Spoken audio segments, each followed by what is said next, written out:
आज का टॉपिक है ग्राफ, जो कि क्लास 9 के मोशन चैप्टर में यूज़ होता है। अगर हम इसको समझ लेते हैं तो फिर ग्राफ में कभी कोई प्रॉब्लम नहीं होने वाली। ठीक है, तो चलिए शुरू करते हैं। ग्राफ,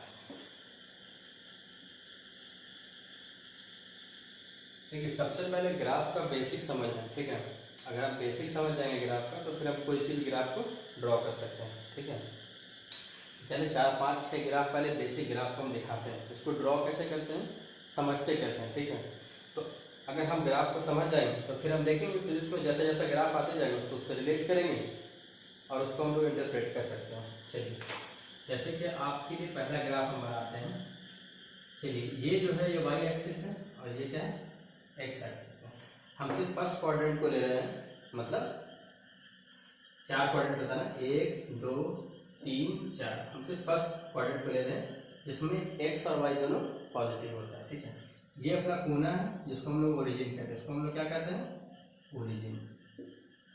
हाँ, अब इसमें क्या है कि हमको देखिए ग्राफ को देखना है कि कैसा ग्राफ हो सकता है। इसको रीड करने के हो सकता है आपको ग्राफ ऐसा मिले। इस ग्राफ का मतलब क्या है पहले समझिए। हम पहले बताते जाएंगे सारे ग्राफ को कि इसको रीड कैसे करते हैं। अगर आपको कोई ग्राफ ऐसे दिखाई दे रहा है, वाई और एक्स की इंक्लाइंड है और स्ट्रेट लाइन है, तो देखिए इसका मतलब ये होता है कि वाई भी बढ़ रहा है और एक्स भी बढ़ रहा है। देखिए मैं एरो ऐसे लगा, इसका मतलब बढ़ रहा है। ठीक है, हाँ।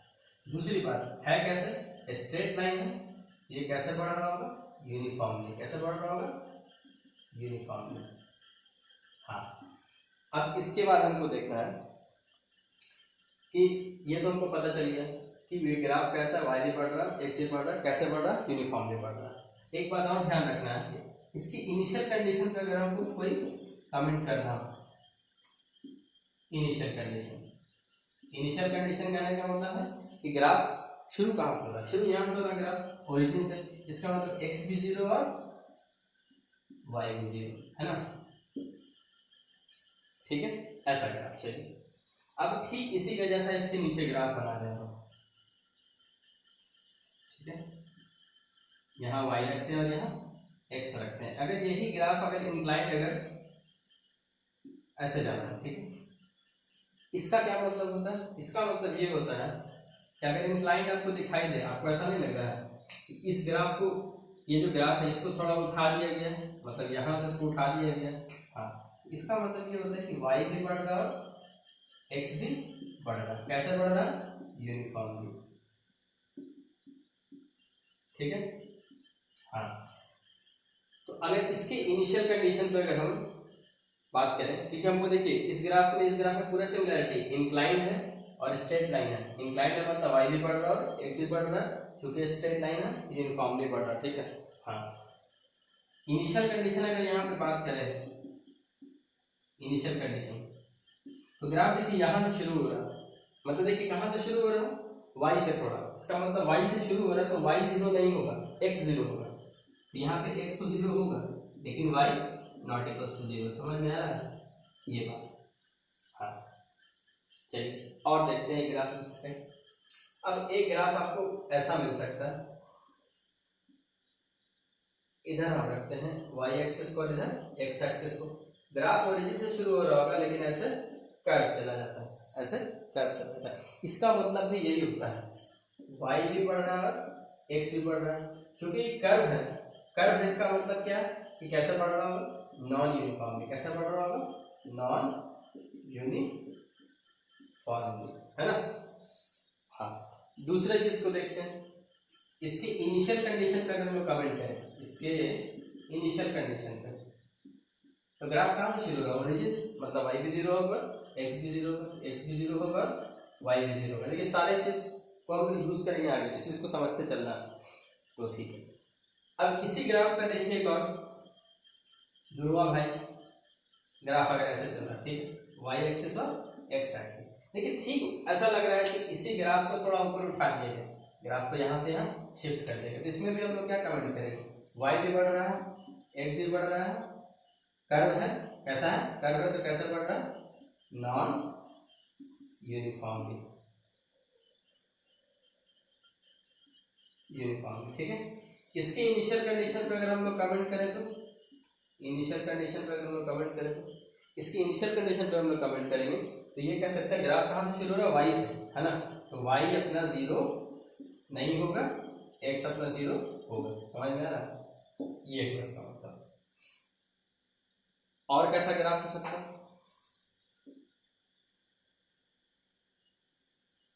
और आपके ग्राफ हो सकता है, ऐसा ग्राफ हो सकता है, इधर वाई रखते हैं और इधर एक्स रखते हैं। ग्राफ अगर ऐसा जा रहा है, देखिए अगर ऐसा ग्राफ आपको जब भी मिले ध्यान रखिएगा, जिसके पैरेलल होता है वही इंक्रीज करेगा और जिसके पैरेलल नहीं होता है वो कांस्टेंट रहेगा। तो किसके पैरेलल है यहाँ पे बताइए, एक्स के पैरेलल है, इसका मतलब एक्स यहाँ पे क्या होगा, कांस्टेंट, सॉरी वाई यहाँ पे क्या होगा मेरा, कांस्टेंट, और एक्स क्या रहेगा मेरे यहाँ पे, बढ़ रहा होगा। ठीक है, अगर इसी ग्राफ को अगर हम एक और देखें तो इसी का भाई, ठीक है, तो इसमें हम लोग क्या कर सकते हैं, इधर वाई रखे और इधर एक्स रखे थे, ऐसे लेके चले। इस पर क्या कमेंट करेंगे, किसके पैरेलल है, वाई के, मतलब वाई मेरा यहाँ क्या करेगा, इंक्रीज करेगा और एक्स मेरे यहाँ क्या होगा, कांस्टेंट होगा। बात समझ में आती है। हाँ, और कैसा ग्राफ हो सकता है, और हो सकता है, और ग्राफ हमारा ऐसा हो सकता है, ये y है और ये x है। इसका मतलब देखिए ध्यान दीजिएगा, अगर इस ग्राफ में शुरू में देखिए y ज्यादा था, धीरे धीरे धीरे धीरे धीरे देखिए x इधर तो बढ़ रहा है, y तो इधर बढ़ेगा ना, धीरे धीरे देखिए y घट रहा है और x बढ़ रहा है। तो इस ग्राफ का मतलब ध्यान से देखिएगा, y धीरे धीरे धीरे धीरे धीरे धीरे घटता जा रहा है, y जो है मेरा घटता जा रहा है और x इधर मेरा क्या हो रहा है, बढ़ रहा है, मतलब y घट रहा है और x बढ़ रहा है। लेकिन चूंकि स्ट्रेट लाइन है तो कैसा हो रहा होगा ये, यूनिफॉर्मली। ठीक है, ठीक, ये समझ में आया। हाँ, तो ये 4 ग्राफ है, इसको हम समझ गए। तो अब अगर आपको कोई नया ग्राफ भी आता है, बेसिक ग्राफ के बारे में बात करें तो क्लास 9 में आपको दिक्कत नहीं होने वाला और कोई भी ग्राफ आप ऐसे ड्रॉ कर पाएंगे। ठीक है, तो चलिए इसका दिखाते हैं आपको एक तो चीज कि एक ग्राफ आपको थोड़ा इन 5 में से अलग होगा, लेकिन आप उस पर कमेंट कर सकेंगे। कैसे कमेंट कर सकते हैं, इसको पहले डिलीट करते हैं। देखिए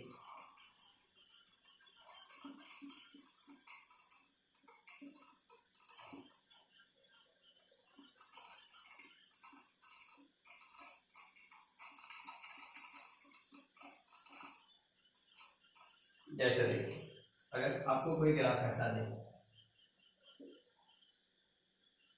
ऐसा ग्राफ है, इधर y इधर x, तो ध्यान रखिए, देखिए ग्राफ ऐसे कर्व जा रहा है, मतलब y भी बढ़ेगा और x भी बढ़ेगा। कर्व वाले में हम लोग देखते थे, लेकिन ध्यान रखिएगा क्योंकि कर्व है तो कैसे बढ़ेगा, नॉन यूनिफॉर्मली, नॉन यूनिफॉर्मली। तीसरी बात, ग्राफ शुरू कहाँ से हो रहा है, x के तरफ से शुरू हो रहा है, जिधर से बढ़ रहा है आगे, इसका मतलब है कि x इसमें मेरा 0 नहीं होगा, लेकिन y मेरा यहाँ पे क्या हो जाएगा, 0 हो जाएगा। पिछली बार से हम लोग सीख चुके हैं। तो देखिए ऐसे ग्राफ को हम कमेंट कर सकते हैं कि ग्राफ कैसे शुरू हो रहा है, क्या हो रहा है, नहीं हो रहा है। तो अब तो ये जो पैरामीटर हम लोग y और x रख रहे हैं, अब आपको कुछ भी पैरामीटर यहाँ पे रखेगा, यहाँ पे होता है डिस्प्लेसमेंट रखे, यहाँ पे टाइम रखे, यहाँ पे वेलोसिटी रखे, यहाँ पे टाइम रखे, तो आगे हम लोग देखने वाले हैं इसको हम लोग। तो अगर इतना ग्राफ समझ में आया तो आपको फिर कोई दिक्कत नहीं होने वाला। ठीक है, चलिए तो अब आगे हम लोग चलते हैं, थोड़ा सा कुछ डेफिनेशन हम लोग देखेंगे, है ना, ताकि हम लोग रिलेट कर सकें उसको। वैसे पता होगा सबको डेफिनेशन कि वेलोसिटी का डेफिनेशन क्या होता है, स्पीड का डेफिनेशन क्या होता है, एक्सेलरेशन का क्या होता है, थोड़ा सा स्लोप के बारे में बात करेंगे। ठीक है, तो सुनिए स्पीड क्या है। देखिए 4-5 डेफिनेशन है। स्पीड क्या होता है, डिस्टेंस अपॉन टाइम कहलाता है। क्या कहलाता है, डिस्टेंस अपॉन टाइम, ये फॉर्मूला है। अगर इसका डेफिनेशन लिखना चाहे तो क्या बोलेंगे हम लोग, rate of change of distance. क्या कहला है, मतलब रेट कहलाता है टाइम। फिजिक्स में जब भी रेट आता है इसका मतलब क्या होता है, टाइम। मतलब rate of change of displacement क्या कहलाता है, सॉरी डिस्टेंस क्या कहलाता है, स्पीड कहलाता है। रेट का मतलब समय है, समय के साथ कोई भी चीज चेंज हो रहा है उसको हम क्या बोलेंगे, रेट आता है फिजिक्स में। ठीक है, ये रेट का मतलब यहाँ पे दाम नहीं है। ठीक है, दूसरा अगर इसको और डिफाइन करना चाहें तो हम लोग इसको कह सकते हैं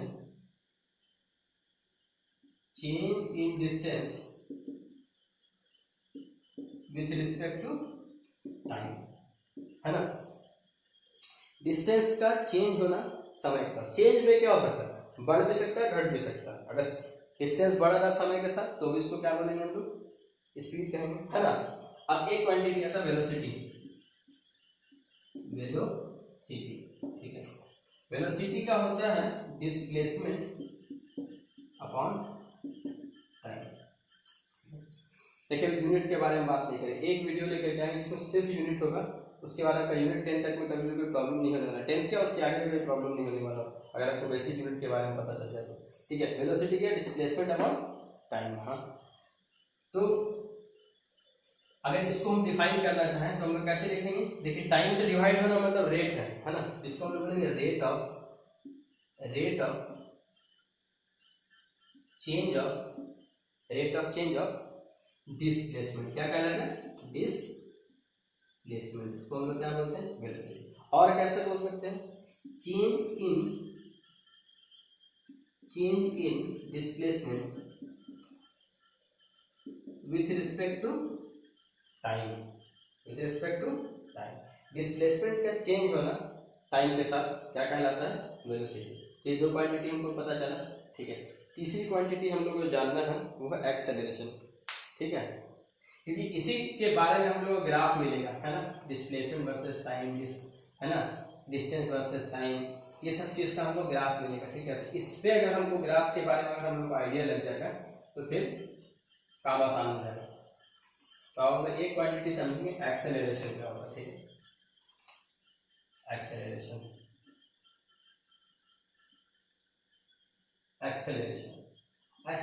क्या होता है, rate of change of velocity कहलाता है एक्सेलरेशन, ठीक है। क्या कहलाता है, रेट ऑफ चेंज ऑफ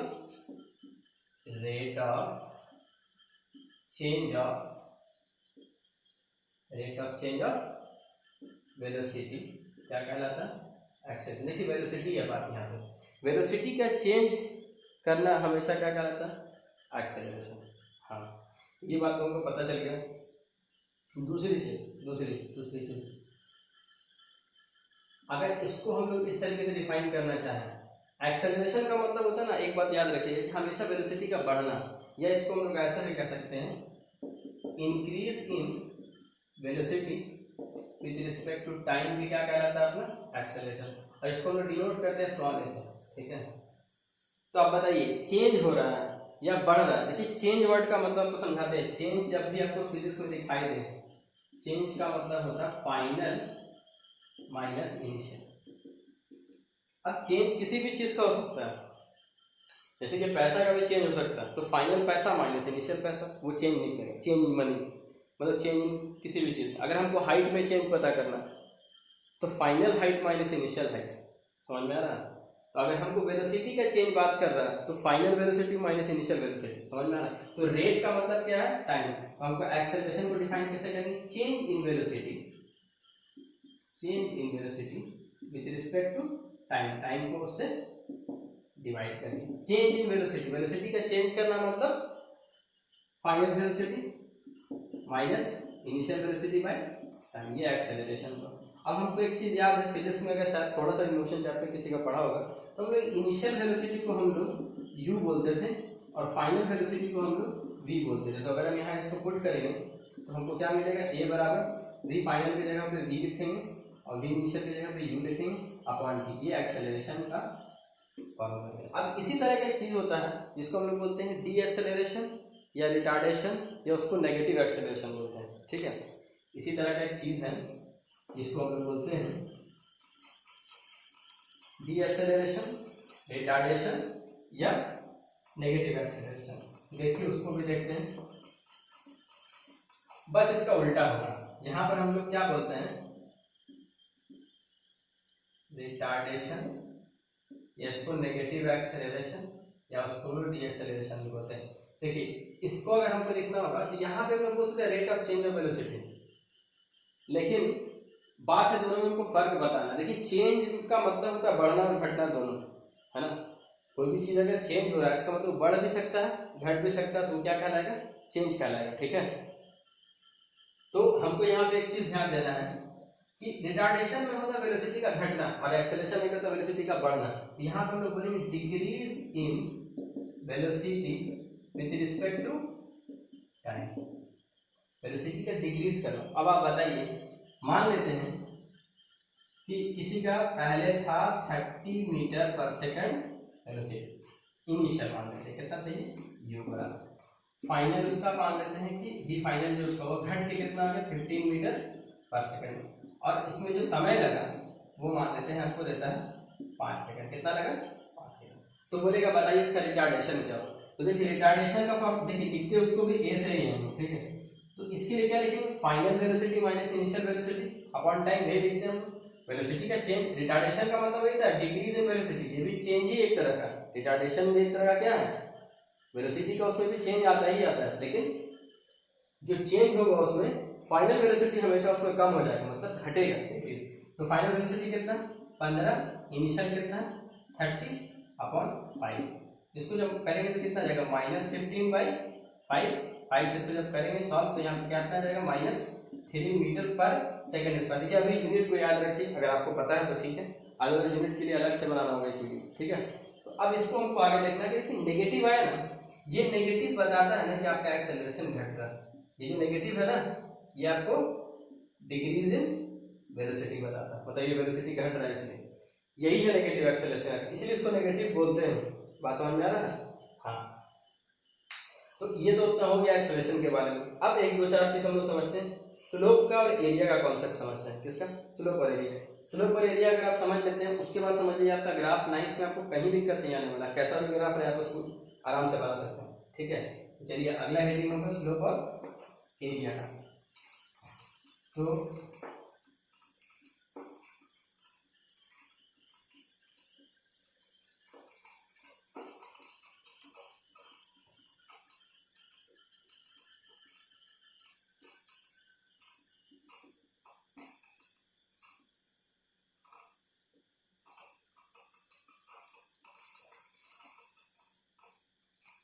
देखिए स्लोप का मतलब क्या होता है, स्लोप को हम लोग बोलते हैं परपेंडिकुलर बाय बेस।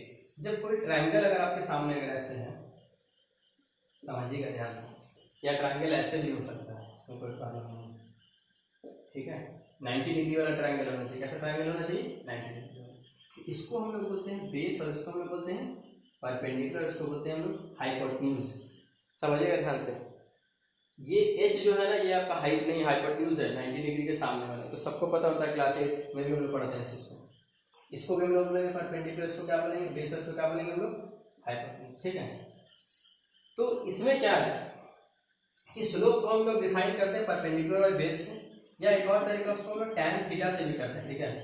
अगर आप क्लास 9th में तो अभी आप इसके लिए इंतजार कीजिए, क्लास 10th में आपको चीज समझ में आएगा, क्योंकि tan थीटा का फॉर्मूला यही होता है। और अगर आप 10th में तो आपको बात तो समझ में आ ही रहोगे, tan थीटा हम लिखते हैं परपेंडिकुलर बाय बेस और स्लोप को भी लिखते हैं परपेंडिकुलर बाय बेस। इसीलिए दोनों को हम लोग बोलते हैं कि tan थीटा से हम लोग स्लोप को निकाल सकते हैं, है ना। मतलब कोई भी एंगल दे उसके पहले हम लोग क्या लगाते हैं tan। अगर आपको 50 डिग्री दिया हुआ और बोलेगा स्लोप निकालिए तो क्या करेंगे, उस पर tan लगा देंगे।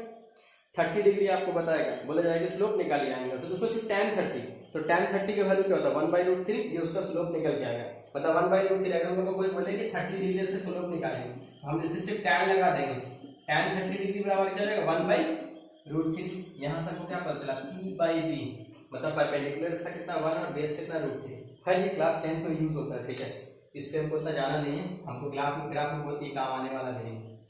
आगे आंसर समझते हैं। तो स्लोप पता चला हम लोग, स्लोप ऐसे। एक तरीका और आपको बता रहे हैं, देखिए अगर आपको ये हम तरीका इसलिए बता रहे हैं कि आपको काम आएगा। स्लोप जब भी निकालो तो y/x से भी आप निकाल सकते हैं। कैसे निकाल सकते हैं? y/x से भी किसी ग्राफ में, मतलब जो भी चीज y एक्सिस पर है डिवाइड बाय x एक्सिस, वो दोनों को डिवाइड करेंगे तो हमको क्या मिल जाएगा स्लोप निकल जाएगा। अब देखिए कैसे निकालते हैं। अगर आपको हम मान लीजिए ऐसे देते हैं, कोई एक लाइन अगर ऐसे दे रहे हैं, ठीक है, सुनिएगा ध्यान से। यहाँ पे बोल रहे y और यहाँ पे बोल रहे हैं x, और कहा जाएगा इसका आप क्या निकालिए स्लोप। तो ध्यान रखिएगा इसका स्लोप अगर हमको लिखना हो तो स्लोप निकालने के लिए देखिए आप हमेशा एक बात मेरे याद रखिएगा, आपको हम बोल चुके हैं कि परपेंडिकुलर बाय बेस करके बनाइए, यह एक तरीका है। tan थीटा तो एंगल तो यहाँ दिया है नहीं। दूसरा तरीका यहाँ पे क्या है कि आप y/x करके निकाल लीजिए। आपको हम ट्रिक बता रहे देखिए, ऐसे आपको क्लास 11 में स्लोप बहुत डिटेल में ही पढ़ना है, ठीक है। तो आप क्या कीजिए, इसको सिंपल y अपॉन एक्स कर लीजिए, ये y अपॉन एक्स ऐसा स्लोप निकला, ठीक है। दूसरा याद रखिएगा, जब भी स्ट्रेट लाइन होता है, क्या होता है, स्ट्रेट लाइन होता है ना, उसका जो स्ट्रेट लाइन का जो स्लोप होता है वो क्या होता है, कांस्टेंट होता है। क्या होता है वो, कांस्टेंट होता है। बात समझ में आ रहा है, क्या हो रहा है, कांस्टेंट, इसको याद रखना। और अगर कर्व होगा, अगर मान लीजिए ये कर्व होता, मान लीजिए अगर कर्व होता, ध्यान रखिए, ये अगर कर्व होता तो इसका स्लोप भी हम लोग ऐसे ही लिखते हैं, जो भी चीज़ है y अपॉन एक्स। लेकिन चूंकि ये क्या है, कर्व है, इसका जो स्लोप होगा ना वो वेरिएबल होगा। क्या होगा, वेरिएबल होगा। अब वेरिएबल स्लोप जो है अपने सिलेबस में नहीं, क्लास 9 में, क्लास 11 में हमको उसको अच्छे से पढ़ना है, ठीक है। तो अगर आप इतना जानते हो तो आपके लिए काम आपको आने वाला है, ये पता चला। ऐसा स्लोप अगर मान लीजिए समझ में आया जिसकी स्ट्रेट लाइन है, अगर मान लीजिए आपको यही ग्राफ अगर आपको ऐसे ना देखे, अगर आपको ग्राफ ऐसे दे, कैसे दे दे, वाई और इधर दे रहे एक्स, अगर आपको ऐसे दे, इसमें बोले आपको कि स्लोप निकालना है, तो इसको जब स्लोप निकालना तो आपको एक चीज हम बता रहे, देखिए यहाँ भी हम लोग स्लोप ऐसे ही लिखेंगे, स्लोप क्या लिखेंगे, वाई अपॉन एक्स ही लिखेंगे। लेकिन ध्यान रखिएगा ये नेगेटिव स्लोप है। अब आप बोलिएगा पता कैसे चलेगा नेगेटिव, तो आपको कैसे क्या करना है, आपको यहाँ एंगल नापना है। एंगल कैसे चलना है आपको, एंटी क्लॉकवाइज जाकर के इस लाइन तक। अगर ये कैसे डालना आपको, इसको हम एंटी क्लॉकवाइज। अगर ये एंगल, अगर ये जो एंगल है, यहाँ पे जो एंगल है, अगर ये एंगल मेरा लेस देन 90 है, ये एंगल मेरा अगर लेस देन 90 है, तो जो मेरा स्लोप होगा वो पॉजिटिव होगा। याद रखिएगा स्लोप कैसा होगा, पॉजिटिव होगा। और स्ट्रेट लाइन तो कांस्टेंट होगा, ठीक है। हाँ, यहाँ पर अगर आप देखेंगे एंगल हमेशा हमको नापना है एंटी क्लॉकवाइज। देखिए ध्यान से ऐसे मत कर दीजिएगा, ऐसे कीजिएगा, देखिए क्लॉकवाइज हो जाएगा। हमको एंगल नापना है कहाँ से, एंटी क्लॉकवाइज, और नापना भी एक साइड से सही है। तो यहाँ से हम लोग अगर चलेंगे एंटी क्लॉकवाइज, तो अगर आप इसको ध्यान से देखें, देखिए 90 डिग्री यहाँ होता है, 90 से बड़ा, मतलब थीटा यहाँ पर अगर 90 से बड़ा होता, ये एंगल जो है, इसका मतलब अपना जो स्लोप आएगा वो क्या होगा, नेगेटिव आएगा। कैसा आएगा, नेगेटिव आएगा, लेकिन कांस्टेंट होगा क्योंकि स्ट्रेट लाइन है। नेगेटिव भी होगा और क्या होगा, कांस्टेंट भी होगा। अरे कांस्टेंट होता है ना जी, 4 भी कांस्टेंट है, +4 भी कांस्टेंट है, और -3 भी कांस्टेंट है। एक है कि पॉजिटिव वाला कांस्टेंट और एक नेगेटिव वाला कांस्टेंट है। बस समझ में आ रहा। हाँ, तो ये हमको पता चला कि हम लोग स्लोप कैसे निकालें इसके बारे में, ठीक है। तो स्लोप का हमको आइडिया तो लग गया। एक तरीका ऐसे है, एक तरीका स्लोप का हम लोग को होता है कि हम लोग स्लोप जब भी आपको अगर दिखाई देगा, आपको याद रखिएगा, अगर आपको कभी भी अगर आपको बोल दे कि कोई अगर ऐसा लाइन आपको दिया है और इसमें अगर आपको स्लोप निकालने के लिए बोल दे, तो ध्यान रखिएगा आपको हम क्या बोल रहे हैं, जब भी जिस अगर पैरेलल दे दे अगर आपको एक्स एक्सिस के, और इसमें अगर आपको इसका स्लोप निकालने के लिए बोल दे, इसका स्लोप 0 हो जाता है। यहाँ पर स्लोप क्या हो जाता है, 0 हो जाता है, ठीक है। क्यों बोलिए स्लोप, क्योंकि ये जो वाई एक्सिस है ना अपना, ये कांस्टेंट हो जाता है ना, तो स्लोप उसका क्या निकलता है, 0, ठीक है। क्यों होता है बोलिए, तो अगर पैरेलल ऐसे चल रहा है, दो पैरेलल लाइन के बीच में एंगल कितना बनता है, 0। 0 पे अगर हम tan लगा देंगे तो कितना बनेगा, tan 0 का आंसर क्या आता है, 0। इसीलिए हम कोई बात याद रखना, अगर नहीं भी याद रखेंगे तो क्लास 9 में आपको कोई बहुत ज्यादा फर्क नहीं पड़ने वाला, इसको हम आपको आगे बता देंगे, ठीक है। तो आगे देखते हैं, इसमें आगे देखते हैं हम कि ये स्लोप का कंसेप्ट पता चला हमको, ठीक है। कि स्लोप को देख के कैसे पहचानते हैं कि स्लोप कब कांस्टेंट है, कब वेरिएबल है, कब पॉजिटिव है, कब नेगेटिव है, ठीक है। ये निकालने का तरीका, तो ये स्लोप तो हम निकाल चुके हैं। दूसरा तरीका क्या होता है स्लोप निकालने का, इसी में आपको दोनों काम आएगा, इसलिए आपको बता रहे हैं। अगर आपको ये इक्वेशन दिया हुआ, इसी में अगर हम क्या करते हैं, ट्रायंगल बना देते हैं अपने से।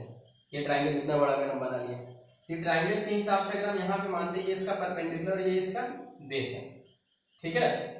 तो यहाँ पे भी हम लोग इसका परपेंडिकुलर बेस करके भी स्लोप निकाल सकते थे। अब आपके दिमाग में आ रहा होगा कि सर ये ट्रायंगल तो आप यहाँ ले रहे हैं सर, तो हम बोलेंगे अगर ट्रायंगल तुम छोटा भी लोगे अगर मान लो यहाँ से, तो उसके लिए परपेंडिकुलर अलग आएगा और बेस अलग आएगा।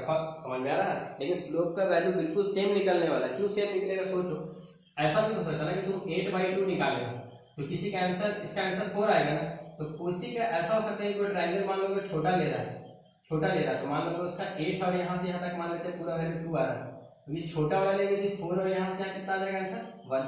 8/2 लिखो इज क्या जाएगा 4/1, perpendicular by base, perpendicular by base. पास समझ में आ रहा है। तो ऐसे भी निकाल सकते हैं कहीं पे भी, ठीक है।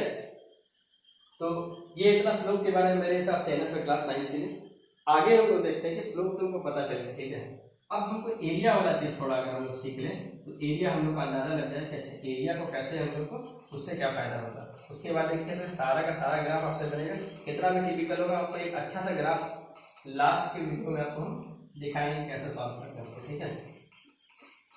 तो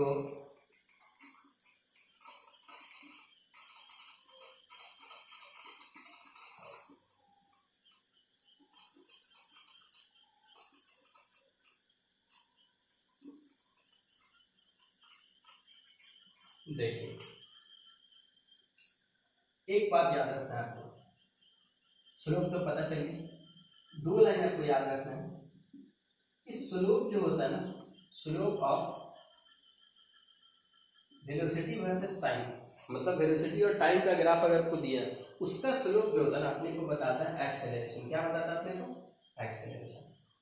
और slope of x versus T अपने को बताता है वेलोसिटी। क्या बताता है अपने को? वेलोसिटी। यहाँ पे एक्स जो है ये अपने को क्या है? डिस्प्लेसमेंट। ये क्या है? डिस्प्लेसमेंट, ठीक है। ये एक्स एक्सिस वाला एक्स नहीं, डिस्प्लेसमेंट है, ठीक है। ये दो लाइन आपको याद रखना। तीसरी बात, 4 पॉइंट आपको बताते जाते हैं। Area under we T curve gives displacement. क्या देता है? डिस्प्लेसमेंट। समझा रहे हैं? अगर कोई भी आपको वी टी का ग्राफ दिया हुआ, फॉर एग्जांपल अगर आपको वी टी का ग्राफ दिया हुआ, ठीक है, आपको अगर वी टी का ग्राफ ऐसे दिया हुआ तो अगर इस ग्राफ को अगर हम सीधा कहाँ गिरा देगा करके टाइम के एक्सिस पे, उसके बाद इसका अगर हम एरिया निकालें, क्या करें इसका, अगर हम एरिया निकालें तो ये जो एरिया निकल जाएगा ना वो हमको क्या मिलेगा? डिस्प्लेसमेंट मिलेगा। क्या मिलेगा? डिस्प्लेसमेंट। जरूरी नहीं कि स्ट्रेट लाइन रहे, कर्व भी हो सकता है। तो हम क्या करेंगे, उसको ऐसे निकाल के गिराएंगे और ये जो एरिया होगा ये क्या देगा अपने को? डिस्प्लेसमेंट देगा। अब लोग इसका एरिया कैसे निकालेंगे वो आगे क्या है, क्लास 9 में हमको नहीं पढ़ना कर्व वाला एरिया कैसे निकालते हैं। आपको हमेशा इस तरह का मिलेगा या आपको ऐसा दे सकता है, ऐसा दे सकता है, इधर वेलोसिटी वर्सेस टाइम। तो इसका एरिया अगर हम निकालेंगे तो हमको क्या मिलेगा? इसका एरिया निकालने से अपने को डिस्प्लेसमेंट मिलेगा। एक पॉइंट। दूसरा एक इंपॉर्टेंट पॉइंट है यहाँ आपको याद रखना है कि एरिया अंडर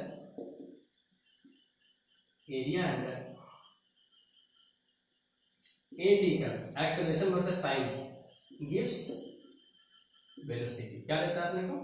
वेलोसिटी देता है ना। तो कैसे देखना है आपको इसको? देखिए अगर मान लेते हैं आपको कोई दिया, ऐसे कोई दिया ए टी का ग्राफ ऐसे, तो हम क्या करेंगे, सीधा टाइम के एक्सिस पे ले आके इसको गिराया, जो एरिया था इसका एरिया को निकालेंगे, एरिया अपने को क्या दे देगा? वेलोसिटी दे देगा। बात समझ में आ रहा है?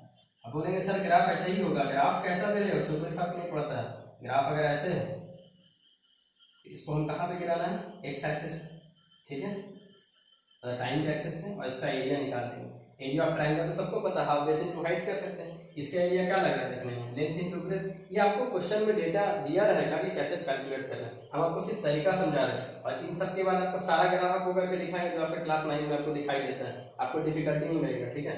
ए वर्सेस पता चला आपको, इसका भी ग्राफ जो अपना एरिया जो आएगा वो क्या देगा अपने को? वेलोसिटी दे देगा, ठीक है। तो ये तो इतना ग्राफ का पूरा हो गया कंसेप्ट। अब आपको हम दिखा देंगे इसको अप्लाई कैसे करना है, इसको अप्लाई कैसे करना है। इसके बाद आपको कोई प्रॉब्लम नहीं आने वाला। क्लास 9 का कोई भी कैसा भी ग्राफ होगा ना आप आराम से ड्रॉ कर सकेंगे, बस इस बात को अगर आपको याद है तो। चलिए देखिए कैसे करते हैं।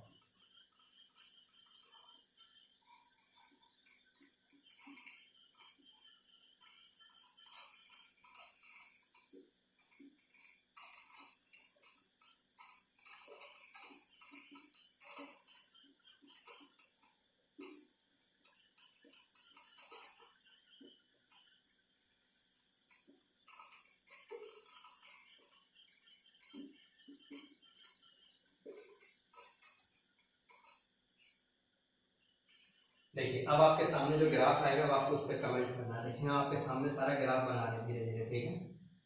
ये हम रखते हैं इधर ऐसा 5-6 ग्राफ, और ये देखिए ये ग्राफ, ठीक है। अब आपको सब पे कमेंट करके बताना है, खुद ही आपको अपने कॉपी में ये सब ग्राफ क्या होगा। अब आप आराम से स्मूथली बता सकते हैं ग्राफ क्या है, ठीक है।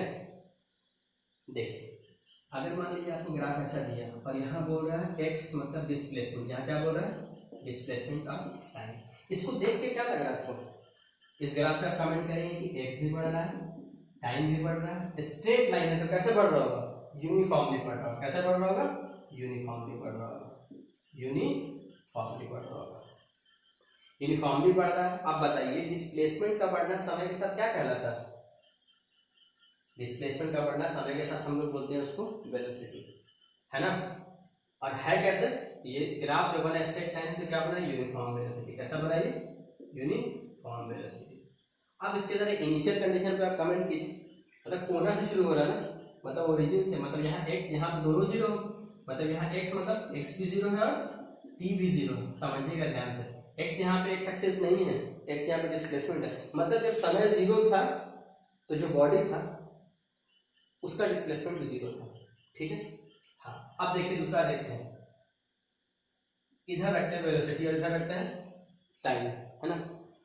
यहां से अगर मान लीजिए यही ग्राफ अगर आपका ऐसे चल रहा होता, ठीक है, देखिए अब इस पे कमेंट करेंगे तो आपको पता है यहाँ पे जो रहता है अगर ऐसा इंक्लाइन रहेगा मतलब वेलोसिटी भी बढ़ेगा, टाइम भी बढ़ेगा, स्ट्रेट लाइन में कैसे बढ़ेगा? यूनिफॉर्मली बढ़ेगा। बात समझ में आ रही है? हाँ, ये बात हमको पता चल गया। आप बताइए वेलोसिटी का बढ़ना टाइम के साथ क्या कहलाता है? एक्सेलरेशन। स्ट्रेट लाइन है तो यूनिफॉर्मली बढ़ रहा है, इसका मतलब ये ग्राफ किसका बनेगा?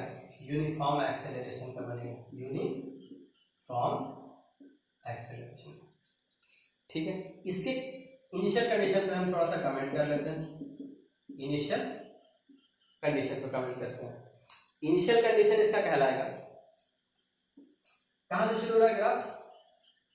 वेलोसिटी के एक्सिस से थोड़ा सा उठ रहा है, इसका मतलब इसका इनिशियल वेलोसिटी जो होगा इसका कुछ ना कुछ होगा इसके पास, मतलब इसमें जो होगा इसका v जो तुम्हारा होगा वो नॉट इक्वल टू जीरो होगा और t यहाँ पे क्या जाएगा? जीरो। मतलब समय जब जीरो था, समझिएगा बात को, कुछ ना कुछ वेलोसिटी था उसके पास। फॉर एग्जांपल 20 मीटर पर सेकंड उसके पास वेलोसिटी था, कुछ समय के बाद उसका वेलोसिटी बढ़ा, यहाँ पे वेलोसिटी ऐसे था, धीरे धीरे वेलोसिटी बढ़ रहा है, मान लेते हैं कुछ समय के बाद बढ़ करके यहाँ पे उसका ये u है इनिशियल वेलोसिटी और समय बढ़ के ये यही ग्राफ आप यूज करते हैं जब इक्वेशन ऑफ मोशन को जब आप डिराइव करते हैं तीनों, अगर आपको याद हो तो। इसी में बहुत सारा चीज हम लोग चेंजेस करते हैं और हम लोग डिराइव करते हैं। अगर आप अपने बुक को ध्यान से देखेंगे तो ये ग्राफ का कितना आसान हो गया। अगर आपको ये सारा कंसेप्ट पता तो कोई भी ग्राफ पे आप कमेंट कर सकते हैं। अगर यही ग्राफ अगर आपको उठा के यहाँ रख देते हैं, यहाँ रख रहे हैं एक्स मतलब डिस्प्लेसमेंट और यहाँ रख रहे हैं टाइम, इंक्लाइन है मतलब एक्स भी बढ़ेगा टी भी बढ़ेगा, कैसे बढ़ेगा? यूनिफॉर्मली बढ़ेगा, है ना, यूनिफॉर्मली बढ़ेगा, यूनिफॉर्मली बढ़ेगा। अब बताइए डिस्प्लेसमेंट का बढ़ना टाइम के साथ क्या कहलाता है? क्या कहलाता है? वेलोसिटी कहलाता है। और है स्ट्रेट लाइन जिसको हम लोग बोलेंगे यूनिफॉर्म वेलोसिटी, यूनिफॉर्म वेलोसिटी। लेकिन अगर इसके इनिशियल कंडीशन पर जरा बात करें, इनिशियल कंडीशन पे बात करें जो यहाँ पे हम लोग कर रहे थे, देखिए शुरू कहाँ से हो रहा है? डिस्प्लेसमेंट की एक्सिस से, मतलब x तो यहाँ पे जीरो नहीं होना, ध्यान रखिएगा x एक्सिस वाला x नहीं है और टाइम यहाँ पे जीरो है, मतलब कुछ ना कुछ उसके पास पहले डिस्प्लेसमेंट था बॉडी के पास। जब हम उसको देख रहे थे इनिशियल कंडीशन में उसके पास कुछ ना कुछ डिस्प्लेसमेंट था, जैसे ही कुछ समय बढ़ा तो उसका डिस्प्लेसमेंट फिर बढ़ा, ठीक है। और कैसे बढ़ा? यूनिफॉर्मली बढ़ा। यूनिफॉर्मली बढ़ना डिस्प्लेसमेंट का क्या कहलाता है? यूनिफॉर्म वेलोसिटी कहलाता है। आगे देखते हैं इसमें, अगर आपका ऐसे जा रहा है ग्राफ एक्स वर्सेस टी, आपको बताया था जिसके पैरेलल होता है वही बढ़ता है, किसके पैरेलल है? टाइम के। तो टाइम तो बढ़ेगा लेकिन एक्स क्या रहेगा? कांस्टेंट। टाइम तो बढ़ेगा लेकिन एक्स क्या रहेगा? कांस्टेंट। इसका मतलब क्या? सोचिए तो डिस्प्लेसमेंट बढ़ ही नहीं रहा है किसी बॉडी का और टाइम बढ़े जा रहा है, इसका मतलब ये है कि बॉडी एट रेस्ट का ग्राफ है। किसका ग्राफ है ये? बॉडी एट रेस्ट का ग्राफ है। चलिए तो यहाँ पे लिखा है बॉडी एट, ये रेस्ट का ग्राफ है, बॉडी एट रेस्ट, ठीक है। अब बात करते हैं हम लोग कि अगर हमको ये ग्राफ इधर देखिए, अगर इसको हम इधर वेलोसिटी रखते हैं, इधर टाइम रखते हैं, अगर ऐसे रखा ग्राफ, सुनिएगा ध्यान से, इसको ग्राफ को देखिए क्या रहता है? जिसके पैरेलल वही बढ़ेगा, टाइम बढ़ेगा, वेलोसिटी कांस्टेंट रहेगा। आप बताइए कांस्टेंट वेलोसिटी का एक और नाम होता है, इसको हम लोग बोलते हैं यूनिफॉर्म वेलोसिटी। मतलब ये यूनिफॉर्म वेलोसिटी का ग्राफ है, किसका ग्राफ है ये?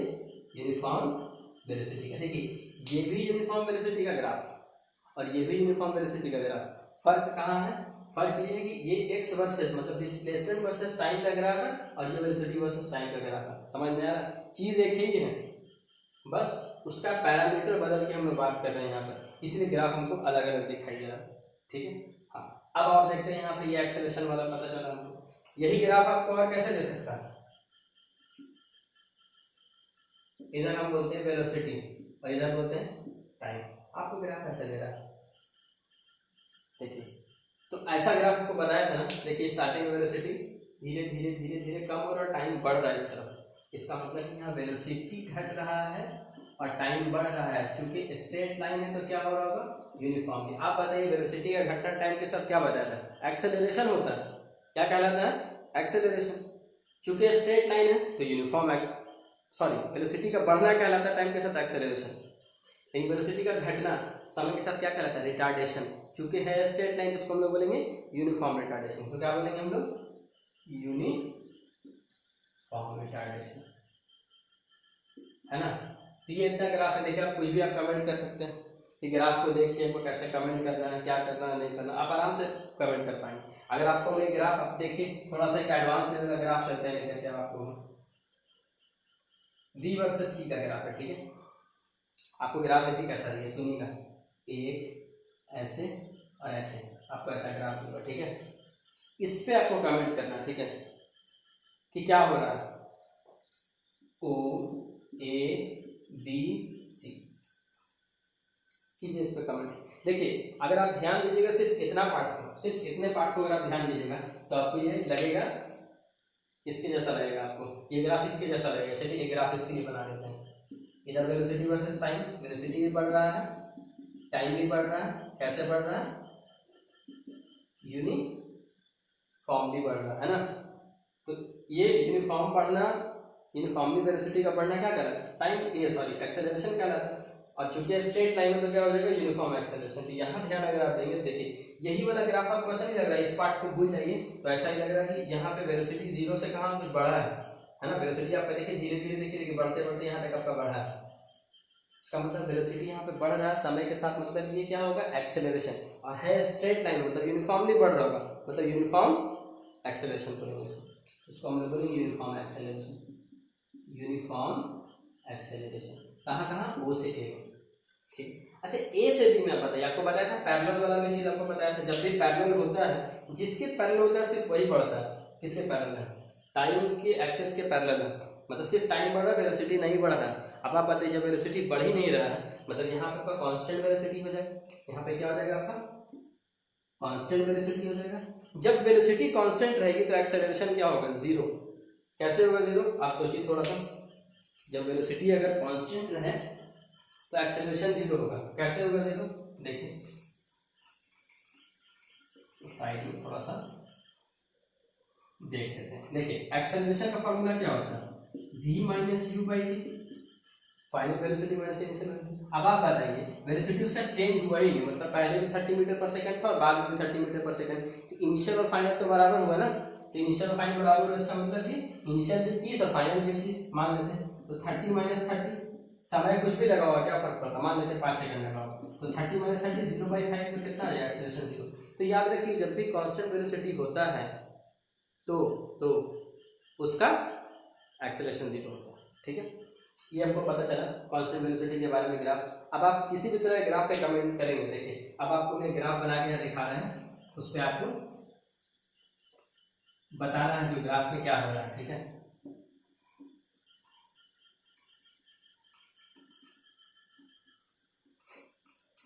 आपको अगर एक ग्राफ ऐसा दिया है, देखिए ये इधर है वेलोसिटी और इधर है टाइम, है ना।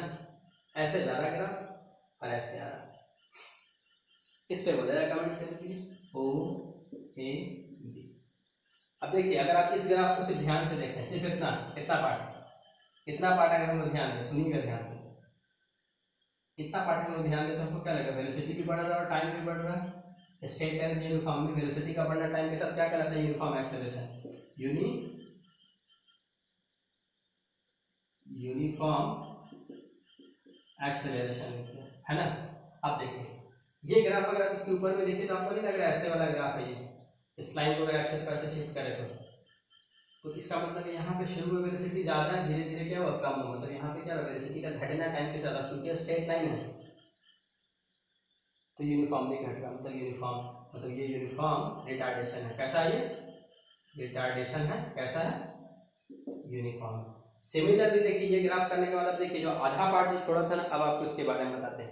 बी से सी में क्या हो रहा है, देखिए कांस्टेंट यहाँ तक हुआ, शुरू में देखिए वेलोसिटी देखिए बढ़ा, देखिए वेलोसिटी बढ़ा बढ़ा बढ़ा बढ़ा बढ़ा बढ़ा बढ़ा, फिर कांस्टेंट रहा यहाँ तक, फिर क्या होता है धीरे धीरे आपका डिक्रीज कर रहा है। देखिए ये वही वाला ग्राफ, अगर इन सब ग्राफ को अगर हम भूल जाए, इसको पूरे को मिटा के अगर हम भूल जाते हैं, देखिए आपको ये वही वाला ग्राफ है जो हम लोग यहाँ पे बात कर रहे थे ऐसे, मतलब इसमें क्या हो रहा है वेलोसिटी आपका घट रहा है समय, मतलब ये आपका रिटार्डेशन है, और स्ट्रेट लाइन है तो कैसा हो जाएगा uniform retardation.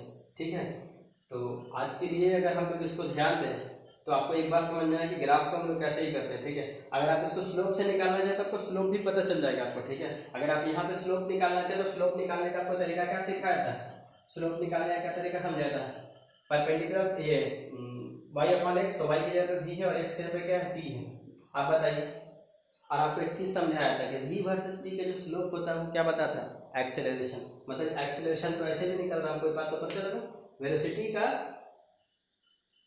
Per unit time क्या कहलाता है अपने को एक्सेलरेशन ही होता है। इससे भी हम निकाल सकते हैं, यहाँ पर भी हम निकाल सकते हैं, कहीं पर भी अगर आपको निकालना हो तो आपको इससे पता लग जाएगा ग्राफ के बारे में। आज के लिए इतना ही रखते हैं।